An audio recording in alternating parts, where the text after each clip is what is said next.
Thank you brother. आशा करता हूं कि मेरी आवाज आप तक पहुंच रही है। पहुंच रही है। Yes. या और सबसे पहले ये जो बहनों की जो फेलोशिप है, संगति है, इसमें वचन की सेवा करने के लिए मुझे आमंत्रित किया है, इसलिए आप सभी को मैं हृदय से धन्यवाद देता हूं।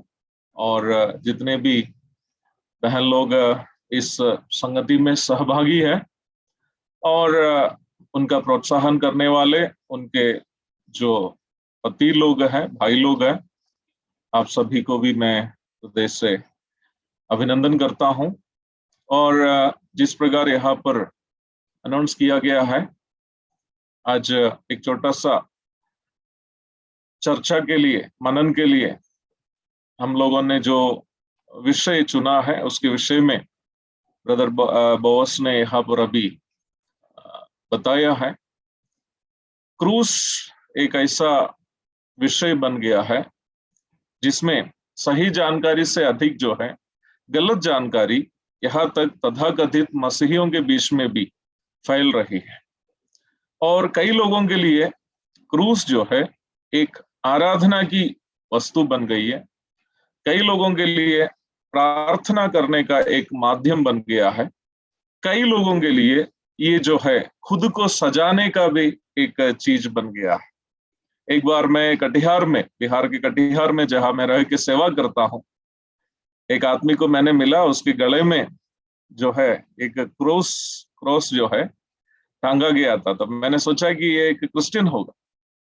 तो मैंने उनसे पूछा कि भाई आप ईसाई है? तो उन्होंने बोला कि नहीं नहीं नहीं, मैं ईसाई नहीं हूं। तो मैंने पूछा कि आप ये क्रॉस जो है टांग के क्यों चल रहे हैं? तो उन्होंने बोला कि हाल फिलहाल में मैंने एक अंग्रेजी फिल्म देखा है, उस अंग्रेजी फिल्म का हीरो जो है ये क्रॉस गले में टांगा हुआ है, मुझे बड़ा अच्छा लगा है, बड़ा स्टाइलिश लग रहा है, इसलिए मैंने भी बहुत मुश्किल से, क्योंकि बिहार में ये सब चीज मिलना आसान नहीं है, तो उन्होंने बोला कि बहुत कष्ट उठा करके कहीं से ये क्रॉस मंगवाया है और वो अभी पहन के चल रहा है।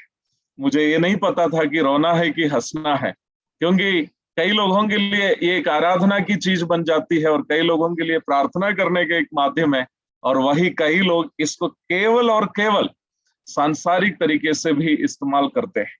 और हमारे पास जो सीमित समय है, इस सीमित समय के अंदर में परमेश्वर के वचन से और इतिहास से भी क्रूस के संबंधित 3 बातें मैं आपके सामने रखना चाहता हूं। और उसमें पहली बात है, क्रूस जो है शर्मिंदगी का प्रतीक। Cross a symbol of shame. पहली बात जो मैं आपके सामने रखना चाहता हूं वो है cross a symbol of Shem. क्रूस शर्मिंदगी का प्रतीक। दूसरी चीज जो है मैं आपके सामने रखना चाहता हूं, cross a symbol of salvation. क्रूस उद्धार का प्रतीक। Cross a symbol of salvation, क्रूस उद्धार का प्रतीक। तीसरी बात जो मैं आपके सामने समय सीमा के अंतर्गत आपके सामने रखना चाहता हूं वो है cross a symbol of our submission.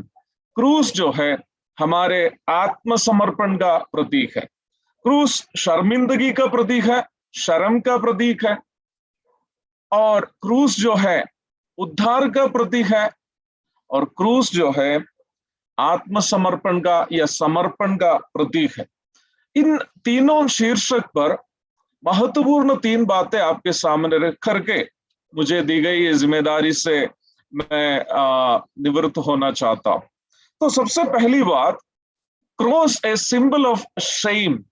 क्रूस जो है शर्मिंदगी का प्रतीक। आप इतिहास की ओर चले जाएंगे तो आप इस बात अवश्य जान पाएंगे, यीशु मसीह के जीवन या यीशु मसीह की मृत्यु के समय से क्रूस का इतिहास शुरू नहीं हुआ।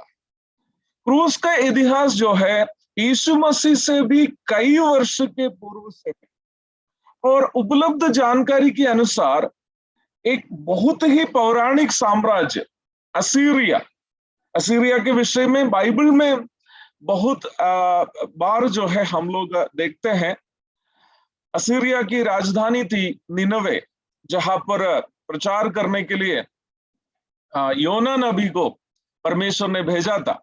असीरिया के लोग इतने क्रूर प्रवृत्ति के लोग थे, जैसे वर्तमान समय में सीरिया, यमन आदि देशों में सब जो है हम लोग ISIS आतंकवादियों को देखते हैं कि लोगों के सर काट करके शहर के बीच में रख देते हैं और उसमें खुशी मनाते हैं। इस प्रकार के बहुत ही खतरनाक और दुष्ट प्रवृत्ति के जो लोग थे, पौराणिक असीरिया के लोग, और उस असीरियन साम्राज्य की राजधानी थी निनवे, और वहां जाकर परमेश्वर का वचन बोलने के लिए योना से कहा। योना ये सोच करके नहीं गया, जाने से भी मरेगा और नहीं जाएंगे तो भी मतलब समुद्र में कूदेंगे तब भी मरेगा, इसलिए योना सोचा कि गला कट के मरने से अच्छा है पानी पी के मर जाएंगे, इसलिए उन्होंने जहाज से जो है समुद्र में कूद दिया था। असीरिया का इतिहास जो पढ़ते हैं, ये क्रूस पे लटका के लोगों को मारने की इस दुष्ट तरीका सबसे पहले असीरियन साम्राज्य में होता था। वो लोग इतने दुष्ट प्रवृत्ति के लोग थे, लोगों को क्रूस पे टांग करके उन लोग मरवाते थे। उसके बाद बैबिलोन का इतिहास जब हम लोग देखेंगे, वहां पर भी इस प्रकार के जो है लोगों को मृत्युदंड देने की तरीका होती थी। और फिर बाद में हम लोग आएंगे काल्दियन लोग। काल्दियन लोग जो है वर्तमान इराक और कुवैत के सब बीच के कुछ इलाका है, वहां के पे पौराणिक समय में रहने वाले लोग थे काल्दियन लोग। काल्दियन लोगों के बीच में भी जो है क्रूस पे लटका करके लोगों को मारने की जो है तरीका होती थी। और यहाँ तक मैसिडोनियन लोग, सिकंदर महान, अलेक्जेंडर द ग्रेट, उनके देश में भी सिकंदर महान के सब शासनकाल के समय जो है देश के दुश्मनों को या घृणित प्रकार के जो है अपराधों को करने वालों को क्रूस पे लटका के जो है मारने की प्रथा होती थी। और उसके बाद हम लोग जब देखते हैं रोमी लोग यीशु मसीह जब संसार में आए तो रोमी लोगों का शासन हो रहा था। रोमी लोगों के समय में जो है क्रूस की मृत्यु देने की प्रथा होती थी, लेकिन रोमी लोगों के समय में ये सजा जो है क्रूस पर लटकाकर लोगों को दंड देने की प्रथा केवल बाहर वालों को देते थे। अर्थात एक व्यक्ति अगर रोमी नागरिक हो, रोम में पैदाइश हुए हो या रोम की नागरिकता खरीदा हो, इस प्रकार रोम के नागरिकों को क्रूस का दंड, क्रूस पर लटका कर मारने का दंड नहीं देते थे। क्रूस का जो है रूप के विषय में सब अलग अलग प्रकार के जो है ओपिनियंस है, और टी शेप का जो है क्रॉस होता था, और कुछ वर्तमान काल में देखने वाले टाइप के भी क्रॉस होते थे। कुछ लोग कहते हैं इंटू शेप के भी क्रॉस होते थे। जो भी हो, यीशु मसीह के सब समय में रोम के लोग जिस प्रकार का क्रूस पे लोगों को लटकाते थे, उसके बारे में ज्यादातर लोगों का मानना है वर्तमान समय में हम जिस प्रकार के क्रूस के पिक्चर्स देखते हैं, तस्वीर देखते हैं, वैसे ही क्रूस जो है रोमी लोग इस्तेमाल करते थे। लेकिन रोमी लोग जो है अपने नागरिकों को कभी भी ये क्रूस का दंड नहीं देते थे। रोमी लोग क्रूस का दंड जो है केवल देश के जो गुलाम लोग होते थे, स्लेव्स, गुलामों को अगर किसी प्रकार के घृणित अपराध में पकड़ा गया हो तो गुलामों को जो है ये दंड देते थे। नहीं तो युद्ध आदि में पकड़ करके दूसरे देश से जो लोगों को, दूसरे देश से युद्ध में जीतने के बाद जिन लोगों को जो है पकड़ कर लाते थे, उन लोगों को जो है अगर वे लोग घृणित पापों में, घृणित अपराधों में पकड़े जाते हैं तो उनको भी क्रूस पर लटका के मारने की प्रथा होती थी। इसलिए क्रूस जो है रोमियों के बीच में एक बहुत ही बड़ी शर्मिंदगी की बात थी। देश के नागरिक चाहे वो कितने भी बड़ा अपराध करे, उनको क्रूस पर लटका कर मारने की प्रथा रोमियों के बीच में नहीं होती थी। रोमियों का सबसे बड़ा कैपिटल पनिशमेंट या मृत्यु दंड जो है गला काटना था। अगर एक रोमी नागरिक बहुत बड़े अपराध में पकड़े जाता हो, मृत्युदंड के लायक हो, तो उसको जो है केवल गला काटते थे, कभी भी उसको क्रूस पर जो है नहीं लटकाते थे। और दूसरी बात जो है, बिल्कुल घृणित नजरिया से रोमी नागरिक लोग जो है इस क्रूस को देखते थे। मैंने ऐसा पढ़ा हूं कि रोमी लोगों के बीच में एक प्रचलित तस्वीर था। वो तस्वीर इस प्रकार था कि एक ऐसा क्रॉस जिस पर एक गधा को लटकाए हुए है। एक ऐसा पिक्चर जो है, आप गूगल में सर्च करके देखेंगे, वो पिक्चर जो है आपको देखने को मिलेगा। और इसलिए ही अगर कोई व्यक्ति क्रूस पर मरता हो, उसके विषय में रोमियों की एक सोच ये था, ये बिल्कुल गधा की मौत मरा है। एक ऐसी मृत्यु ये व्यक्ति मरा है जिसकी मृत्यु का मूल्य जो है, the value of the death of that person died on the cross is equal to the death of a donkey. एक गधे की मृत्यु का जो वैल्यू है, अर्थात बिल्कुल वैल्यू नहीं है, ऐसी मृत्यु मानते थे रोमी लोग क्रूस पर मरने वाला एक व्यक्ति की मृत्यु को। और यहां तक उनके रिश्तेदारों को भी समाज में घृणित नजरिए से देखते थे। क्रूस पर लटकाए हुए व्यक्ति के परिजन के रूप में, रिश्तेदार के रूप में जो है लोगों को रोमी समय में देखते थे।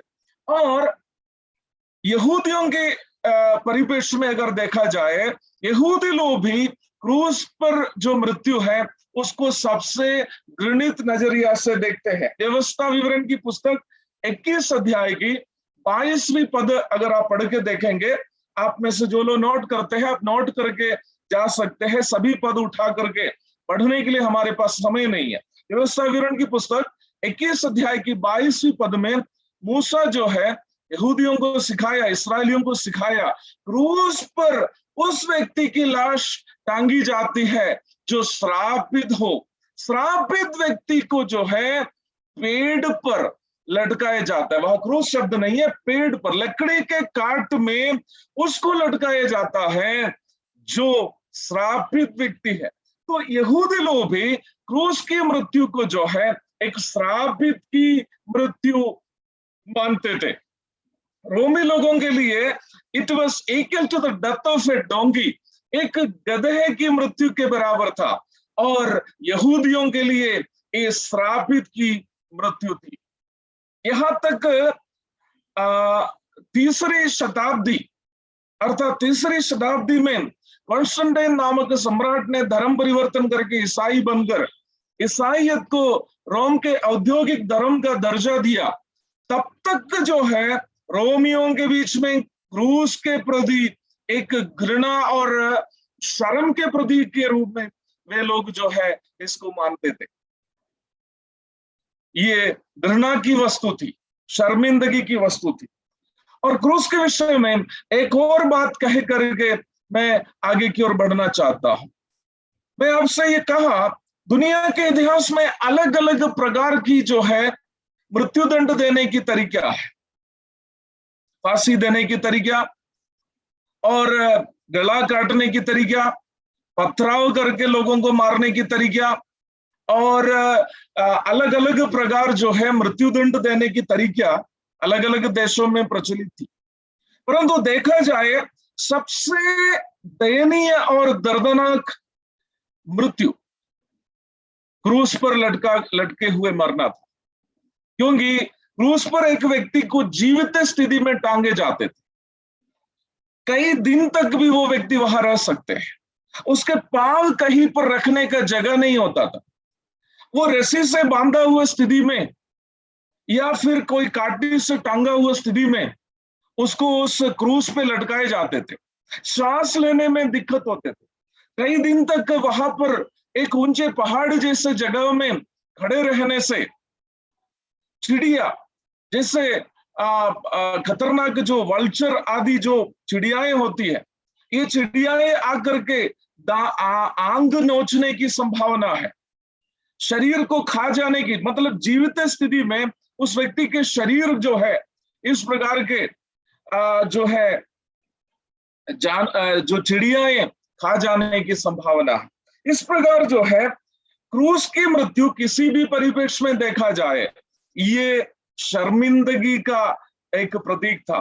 क्रूस को तीसरी शताब्दी तक, जब तक रोम में कॉन्स्टेंटाइन सम्राट जो है धर्म परिवर्तन कर ईसाई नहीं बना था, तब तक जो है आम रोमियों के बीच में क्रूस जो है शर्मिंदगी का प्रतीक था, और यहूदियों के बीच में जो है क्रूस जो है श्राप का प्रतीक था। उस प्रकार देखा जाए यीशु मसीह के क्रूस भी आम रोमियों के लिए ये शर्मिंदगी का प्रतीक था, और आम यहूदियों के लिए, आम रोमियों के लिए शर्मिंदगी का प्रतीक था, और आम यहूदियों के लिए ये श्राप का प्रतीक था। तो क्रूस का ओरिजिनल इतिहास यही है। मैं इसका दूसरे जो है भाग की ओर आना चाहता हूं। क्रूस जो है सिंबल ऑफ साल्वेशन, ये उद्धार का एक प्रतीक है। शर्मिंदगी का प्रतीक अब उद्धार का प्रतीक में बदल रहा है। ये कैसे है? हमारे प्रभु यीशु मसीह के विषय में अगर देखा जाए, प्रभु यीशु मसीह यहूदी भी था, वंशीय रूप में देखा जाए वो यहूदी था, और नागरिकता के परिप्रेक्ष्य में देखा जाए प्रभु यीशु मसीह रोमी नागरिक भी था। यीशु मसीह यहूदी था। मत्ती रचित सुसमाचार पहला अध्याय की पहली पद से लेकर 16वीं पद तक देखा जाए, इस्राएल के यहूदा गोत्र में दाऊद के वंश में प्रभु यीशु मसीह का जन्म होते हुए हम लोग देखते हैं। तो यीशु मसीह इस्राएल के यहूदा गोत्र में दाऊद के वंश में जो है उनका पैदाइश हुआ है। इसलिए प्रभु यीशु मसीह वंश के रूप में जो है वो एक यहूदी था। तो वो यहूदी है, तो प्रभु यीशु मसीह अगर पाप या अपराध किए हुए भी होते तो यीशु मसीह को जो मृत्युदंड देना था वो यहूदियों की रीति के अनुसार पथराव करके मारना था प्रभु यीशु मसीह। He must have to be stoned to death, क्योंकि वो यहूदी है। यहूदी लोग कभी भी जो है अपने वंश के एक आदमी को क्रूस पर लटकाने नहीं देंगे, क्योंकि उनके पूरे वंश के लिए ये शर्मिंदा की बात है। तो यहूदी होने के कारण प्रभु यीशु मसीह में अगर कोई कसूर पाए भी होता, यीशु मसीह को पथराव करके मारना था, परंतु यीशु मसीह को वो लोग पथराव करके नहीं मारे। यीशु मसीह को एक यहूदी की तरह मरने वे लोग नहीं दिए। फिर नागरिकता की तरफ देखा जाए, प्रभु यीशु मसीह रोमी नागरिक था। यीशु मसीह के माँ बाप या माँ बाप के रूप में जो लोग जाने जाते हैं, यूसुफ और मरियम, दोनों लोग यहूदी नागरिक थे।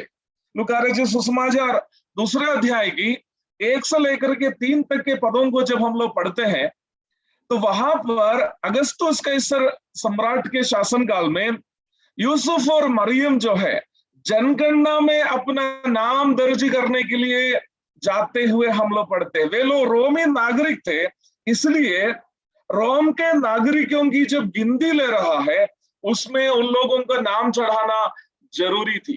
इसलिए गर्भवती पत्नी मरियम को लेकर के यूसुफ जो है जनगणना के आदेश पर अपना नाम चढ़ाने के लिए जा रहे हैं। यूसुफ और मरियम जो है रोमी नागरिक थे, इसलिए ही उन्हीं के घर में प्रभु यीशु मसीह के पैदाइश होने के कारण यीशु मसीह स्वाभाविक रूप में रोमी नागरिक थे। He was a Roman citizen by birth, स्वाभाविक रूप में जो है वो रोमी नागरिक था।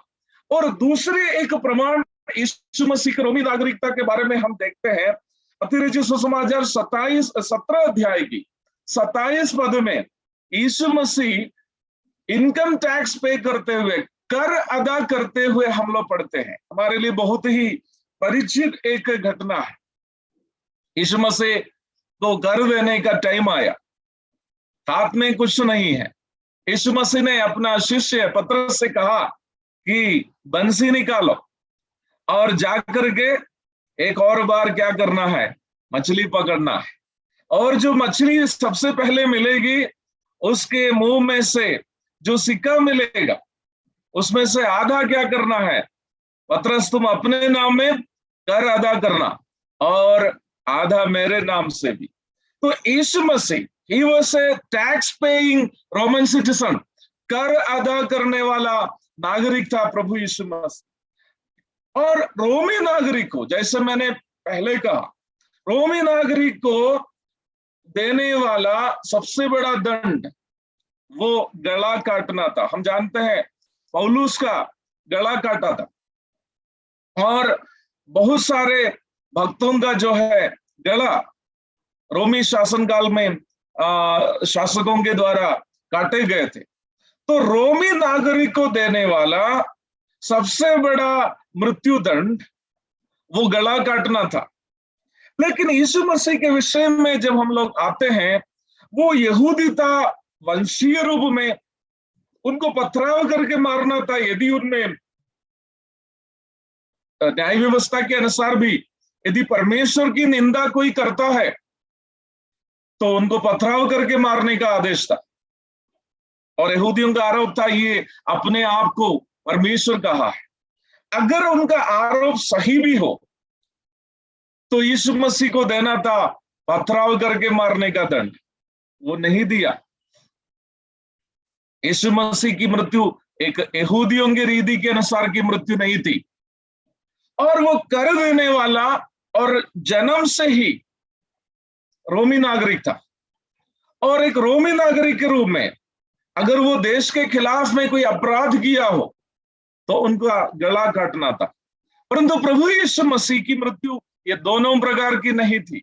यीशु मसीह को क्रूस पे चढ़ाया है श्रापित की मृत्यु, शर्मिंदगी की मृत्यु, घृणा की मृत्यु, सबसे दर्दनाक मृत्यु। प्रभु यीशु मसीह आखिरी बूंद खून तक बहा करके काल्वरी पर एक दयनीय मृत्यु उनकी हुई है। अगर वो पिलातुस यीशु मसीह से बार बार बोला, क्या तुम नहीं जानते, यदि तुम मुंह खोलकर कुछ बोलोगे तो मैं तुमको छुड़ा सकता। अगर यीशु मसीह एक बार भी कहते, एक रोमी नागरिक होते हुए आप मुझे कैसे क्रूस पे चढ़ा सकते हैं, मुझे आप कभी भी क्रूस पर नहीं चढ़ा सकते, because I am a Roman citizen. एक शब्द यीशु मसीह कहते, यीशु मसीह को क्रूस की मृत्यु नहीं मिलती। परंतु यहीं पर यीशु मसीह की मृत्यु का महत्व है। उन्होंने अपनी इच्छा से क्रूस को स्वीकार किया है, उन्होंने क्रूस का स्वागत किया है, उन्होंने क्रूस को खुशी से ग्रहण किया है। कारण क्या है? उसका एक कारण है, गलातियों की पत्री 3 अध्याय की 16वीं पद में उस कारण को हम लोग देखते हैं। गलातियों की पत्री 3 अध्याय उसकी 16वीं पद, वहीं पर हम देखते हैं रोमी नागरिक, कर देने वाला रोमी नागरिक होने के बावजूद भी यीशु मसीह को क्यों क्रूस पर चढ़ाया है। यहूदी वंश के होने के बावजूद भी यीशु मसीह को क्रूस पे क्यों चढ़ाया है, उसका कारण जो है हम वहां पर इस प्रकार पढ़ते हैं। गलातियों की पत्री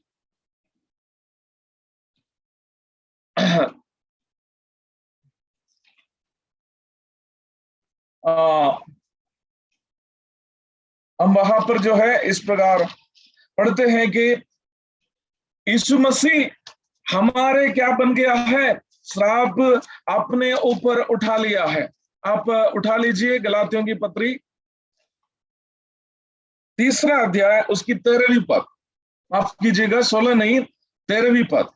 गलातियों की पत्री 3 अध्याय उसकी 13वीं पद, मसीह ने जो हमारे लिए शापित बना हमें मोल लेकर व्यवस्था के शाप से छुड़ाया, क्योंकि लिखा है जो कोई काट पर लटकाया जाता है वो शापित है। प्रभु यीशु मसीह, हम जब बोलने पर गलातिया के ज्यादातर विश्वासी लोग, वे लोग गैर यहूदी मूल के लोग थे। जब पौलुस बोलता है हमें मोल लिया है, पौलुस यहूदी मूल के हैं, गलातिया के ज्यादातर विश्वासी गैर यहूदी मूल के हैं। हमें मोल लेने के लिए उन्होंने श्रापित बन गया। न्याय व्यवस्था के अनुसार काठ पर लटकाए जाना श्राप का प्रतीक है। तो न्याय व्यवस्था के अनुसार मनुष्य जाति के ऊपर, चाहे वो यहूदी हो, चाहे वो यूनानी हो, या किसी भी मूल के हो, उनके पाप का बोझ को प्रभु यीशु मसीह अपने ऊपर ले लिया है। यीशु मसीह अगर यहूदियों की तरह पत्थर खा के मरते तो यीशु मसीह की मृत्यु केवल यहूदियों के लिए हो जाती। अगर यीशु मसीह की मृत्यु गला कटकर होती तो यीशु मसीह की मृत्यु केवल रोमियों के लिए हो जाती। परंतु यीशु मसीह न यहूदियों की तरह मरा, ना रोमियों की तरह। उन्होंने उस श्रापित मृत्यु को सहा जो सबके लिए है, सभी मानव जाति के लिए है, मेरे लिए और आपके लिए। मैं सोचता हूं इस सभा में कोई यहूदी और रोमी नहीं होंगे, मैं भी नहीं हूं। हम सब अन्य जाति के श्रापित लोग हैं। प्रभु यीशु मसीह की क्रूस की मृत्यु मेरे लिए और आपके लिए है। इस प्रकार क्रूस जो है उद्धार का प्रतीक बन गया है। क्रूस जो घृणा का प्रतीक है, क्रूस जो श्राप का प्रतीक है, परंतु प्रभु यीशु मसीह उस घृणा की चीज पर, प्रभु यीशु मसीह उस श्राप की चीज पर खुद मृत्यु को धारण किया, तो वो मानव जाति का उद्धार का प्रतीक बन गया है। Cross became the symbol of salvation. The cross was a symbol of shame, but when our Lord Jesus Christ died on the cross of Calvary, that symbol of shame became a symbol of salvation. हमारे प्रभु यीशु मसीह क्रूस का भी पहचान को बदल दिया है। क्रूस उद्धार का प्रतीक बन गया है। मेरे प्रिय भाई बहनों, मैं तीसरा और अंतिम चरण में आना चाहता हूं। क्रूस हमारे समर्पण का प्रतीक। क्रूस जो है शर्मिंदगी का प्रतीक है, ए सिंबल ऑफ शेम।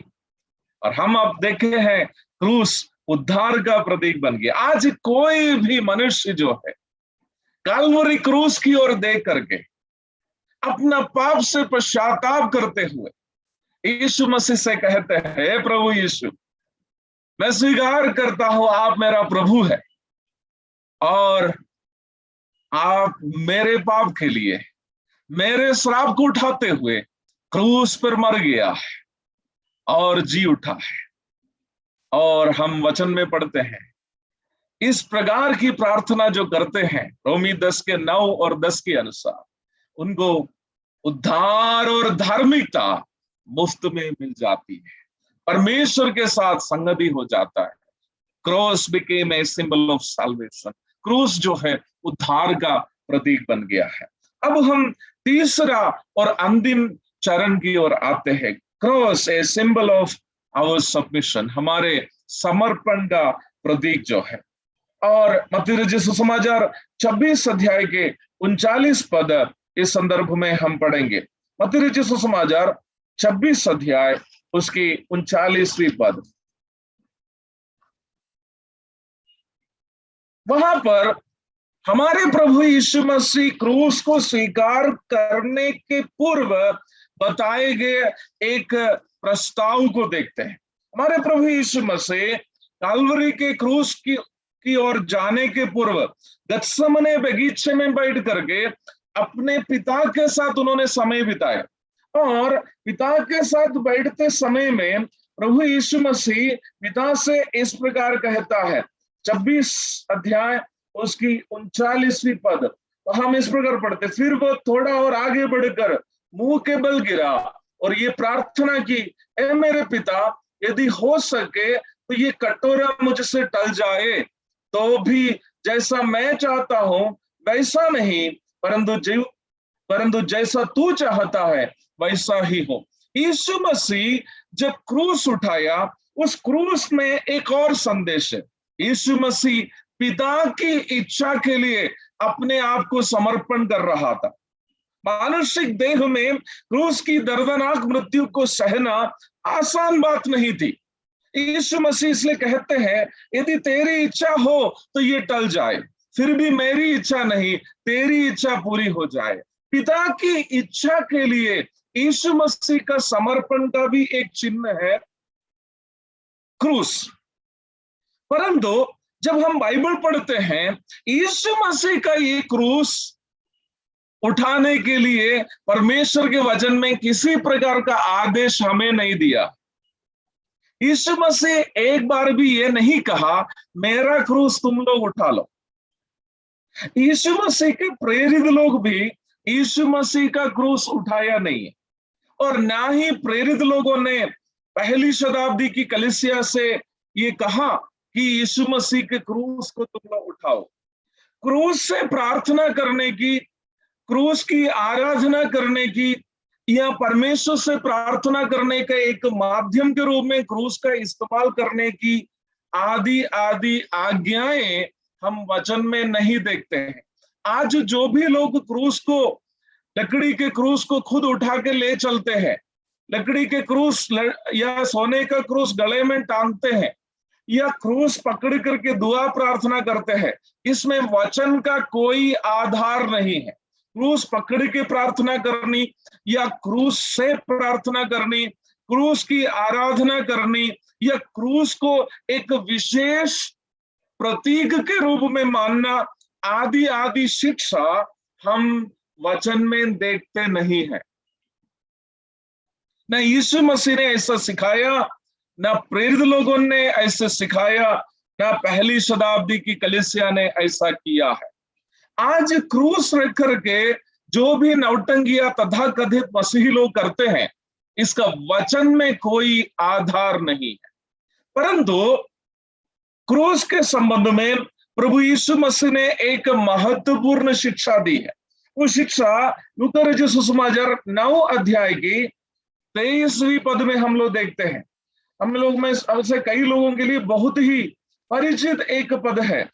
लूका रचित सुसमाचार 9 अध्याय उसकी 23वीं पद, वहां हम इस प्रकार पढ़ते हैं, ये हमें करने का एक दायित्व के विषय में यीशु मसीह याद दिला रहा है।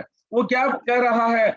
उसने सबसे कहा, यदि कोई मेरे पीछे आना चाहे तो अपने आप से इनकार करे और प्रतिदिन अपना क्रूस उठाए हुए मेरे पीछे हो ले।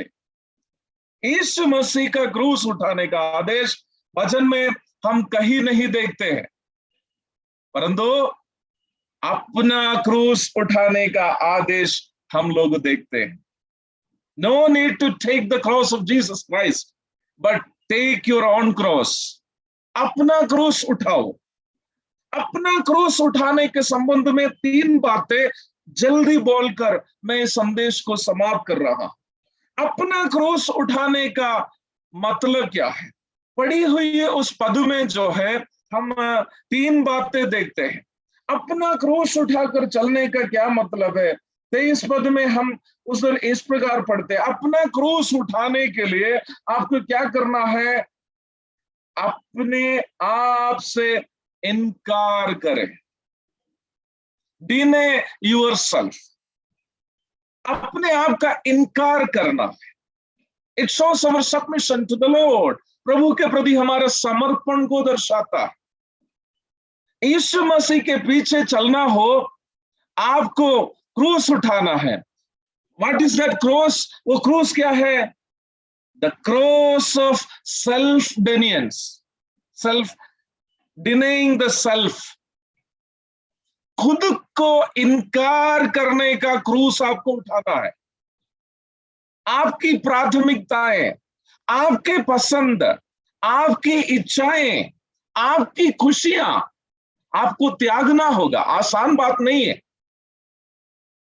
मैं कभी नहीं चाहता बिहार में सेवा करने, मेरी काफी इच्छा थी।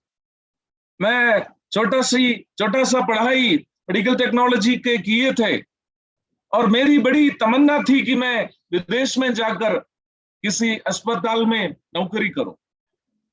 इसलिए 7 साल तक मैंने प्रभु की इच्छा को मानने के लिए तैयार नहीं थे। 1997 से लेकर के 2003 तक 6 साल मैंने प्रभु की इच्छा को मानने के लिए तैयार नहीं थे। लेकिन 2003 में मुझे समझ में आया, यदि मैं खुद की प्राथमिकताओं को त्यागूंगा नहीं, अपनी इच्छाओं को भूलूंगा नहीं, अपनी खुशियों को इनकार नहीं करूंगा, तो मैं कभी भी यीशु मसीह के पीछे चल नहीं सकता। 2003 में मैंने कहा, प्रभु मेरी इच्छा नहीं, तेरी इच्छा पूरी हो जाए। The cross called denying the self. क्रूस उठाना है। कौन सा क्रूस? लकड़ी का क्रूस नहीं, सोने का क्रूस नहीं, कॉन्क्रीट का क्रूस के सामने खड़े होने के लिए नहीं कहा। अपना क्रूस उठाओ। अपना क्रूस मतलब अपने आप को इनकार करने का क्रूस जो है, अपने आप को इनकार करने का क्रूस जो है। और दूसरी बात, वहां पर हम लोग इस प्रकार देखते हैं, अपने आप को इनकार करो और क्या करो? प्रतिदिन क्रूस उठाओ। प्रतिदिन का क्रूस, वो क्या है? प्रतिदिन का क्रूस का क्या मतलब है? अगर आप एक सच्चा मसीही बनकर जिएंगे, ये कोई आसान जीवन नहीं होगा। दूसरे तीमुथियुस 3 अध्याय की 12वीं पद में हम लोग पढ़ते हैं, मसीह यीशु में भक्ति के साथ जो भी जीना चाहते हैं वे सब सताए जाएंगे। उत्तर भारत के अलग अलग क्षेत्र से मुझे सुनने वाले प्रिय भाई बहनों से मैं कहना चाहता, अगर आपके मसीही जीवन में सताव नहीं हो, कष्ट नहीं हो, इसके मतलब दूसरे तीमुथियुस 3:12 के अनुसार आप भक्ति के जीवन नहीं बिता रहे। क्योंकि वचन बहुत स्पष्ट तरीके से कहते हैं, मसीह यीशु में जो भी भक्ति के साथ जीना चाहते हैं वे सब सताए जाएंगे। उन सतावों को सहते हुए मसीह के पीछे चलना। The cross of suffering for the sake of our faith. हमारे विश्वास के कारण जो सताव आते हैं उसको सहना है। पहला पत्रस अध्याय 4 की 13 से लेकर के 16 तक के पदों में पत्रस बहुत स्पष्ट तरीके से कहता है, मसीही होने के कारण यदि सताए जाते हो तो लज्जित नहीं होना। पत्रस जो है रोमी साम्राज्य के अलग अलग हिस्से में विश्वास के कारण सताए जाने वाले प्रभु के लोगों से वो कह रहा है, मसीह होने के कारण सताए जाते हो, लज्जित नहीं होना है। वो भाग आप लोग पढ़ के देख लीजिएगा। हमारे लिए महिमा में बड़ा आनंद रखा है, महिमा में बहुत बड़ा आनंद रखा है। मत्ती रचित सुसमाचार में प्रभु यीशु मसीह का एक बहुत बड़ा प्रस्ताव है। मैंने उस पर एक गीत लिखा था, धन्य हो तुम जब तेरी निंदा होती है, सताए जाते हो बदनाम होकर, आनंद से मगन होना तेरा स्वर्ग में बड़ा फल है। मसीह होने के कारण सताव सहना पड़े, लज्जित नहीं होना, आनंद और मगन होना है। क्यों? क्योंकि स्वर्ग में हमारे लिए बहुत बड़ा फल रखा है। प्रतिदिन का कष्ट नामक क्रूस उठा करके हमें चलना है। और तीसरी एक और बात मैं कहना चाहता हूं, वो 23वीं पद में क्रूस के विषय में लिखा है, क्या है? अपने आप से इनकार करना। दूसरी बात, प्रतिदिन का क्रूस उठाना है, तब पीछे हो लेना।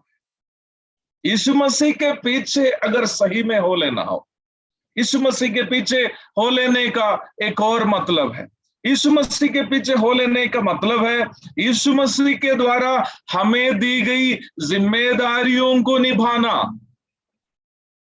मसीही जीवन में प्रभु प्रत्येक विश्वासी को पूरा करने के लिए कई जिम्मेदारियों को दिया।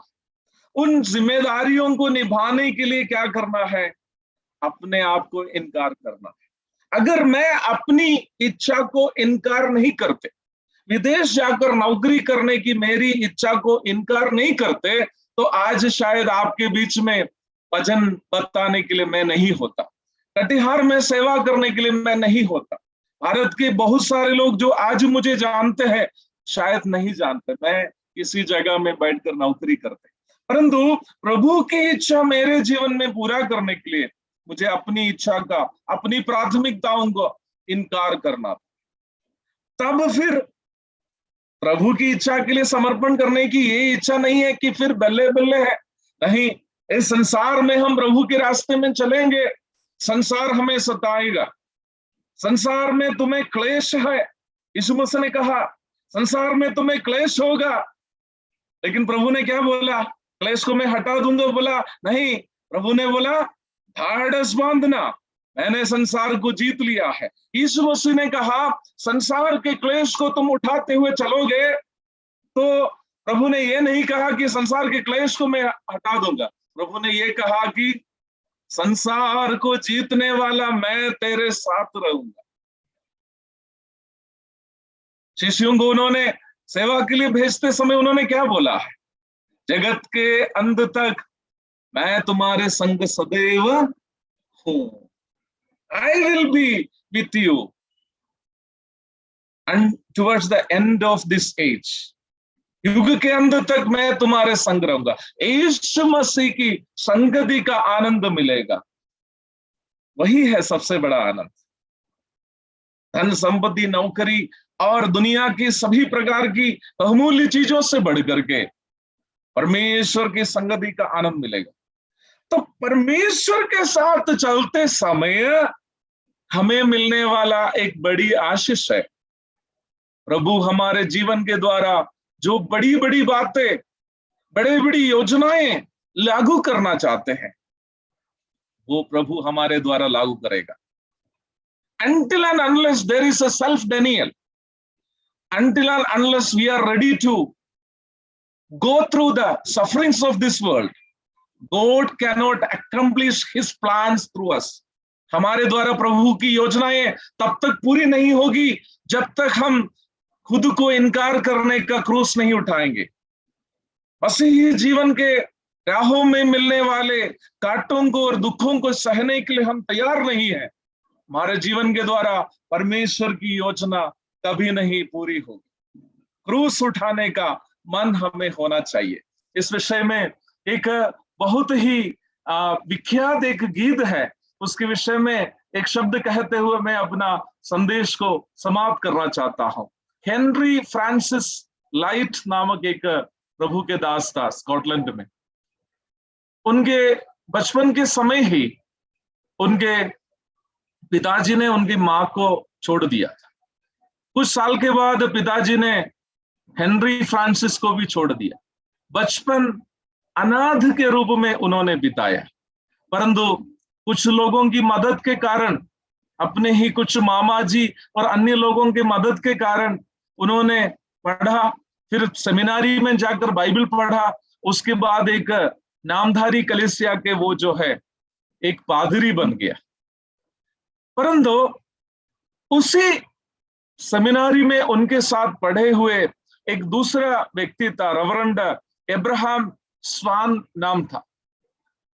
और अब्राहम स्वान जो है बहुत बीमार होकर बिस्तर पर लेटे हुए थे। इस हेनरी फ्रांसिस लाइट के अंदर में परमेश्वर का आत्मा कार्य किया और उनको लगा है कि और बाइबल का एक क्रमानुसार का अध्ययन किए हैं, चर्च का पादरी भी बन गया वो दोनों, परंतु प्रभु के लिए वो कुछ नहीं कर पाया। एक सही प्रकार का उद्धार का अनुभव उनके जीवन में नहीं था। रेवरेंड अब्राहम स्वान की मृत्यु के करीब में जब वो थे, एक सही आनंद और शांति उनके जीवन में नहीं थी। बड़े निराशा के साथ अब्राहम स्वान जो है मृत्यु की ओर जा रहा था। ये देख करके हेनरी फ्रांसिस लाइट के हृदय टूट गया है और परमेश्वर का आत्मा उनके हृदय में कार्य करना शुरू कर दिया। प्रभु मैंने क्या पाया है, मैं क्रिश्चियन जैसा जी रहा, चर्च जा रहा, कलीसिया का पादरी हूं, कुछ कुछ कर रहे हैं, लेकिन मसीहत का आनंद मुझे कहाँ मिला है? और वो अब्राहम स्वान के बिस्तर के करीब बैठ करके फूट फूट कर रोने लगा है। ये experience the brokenness of the heart, हृदय टूटने का अनुभव उनको हुआ। मैंने पाया क्या है?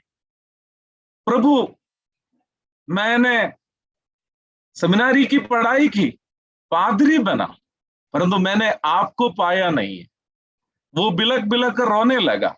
उसके बाद उन्होंने एक गीत लिखा है, वो गीत आप लोग जरूर जानते हो। और इस प्रकार वो गीत है, Jesus I my cross have taken, all to live and follow thee. Dust it to despise forsaken, thou from hence my all shall be. ക്രൂശുമെടുത്തിനി ഞാനൻ यीशु पिन चल गया। वो गाना आप लोग अच्छा से जानते हैं। मेरे प्यारों, मैं ये कहकर समाप्त कर रहा। कई बार हम लोग भी सोचते हैं, मैं क्रिश्चियन हूं, क्रिश्चियन माँ बाप के बच्चे हूं, चर्च जाता हूं, सेवा करता हूं और बहुत सारे आत्मिक कार्यक्रम में सहभागी है, but do we have the experience of cross? क्रूस का अनुभव है क्या हमारे जीवन में? क्रूस के अनुभव टूटने का अनुभव है। प्रभु की उपस्थिति में बैठ करके टूट करके, प्रभु मुझे आप चाहिए, आपका प्रेम मुझे अनुभव करना है, ताकि मैं आपके पीछे चल सकूं अपना क्रूस उठाते हुए, ताकि आप मेरे जीवन में क्या योजना पूरा करना चाहते हैं वो मेरे जीवन के द्वारा पूरी हो जाए। क्रूस यीशु मसीह के साथ, यीशु मसीह के प्रति हमारे आत्मसमर्पण का भी प्रतीक है।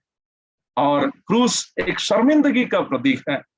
क्रूस जो है उद्धार का प्रतीक है, और क्रूस जो है प्रभु के प्रति हमारा आत्मसमर्पण का भी प्रतीक है। एक और बार प्रभु हम सबको आशीष दे कि क्रूस का एक सही अनुभव, समर्पण का अनुभव, an experience of dedication to the Lord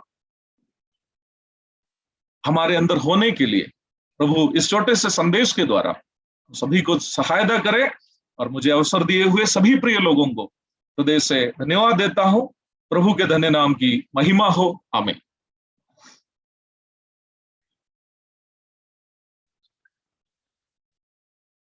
को आशीष का कारण हुआ है।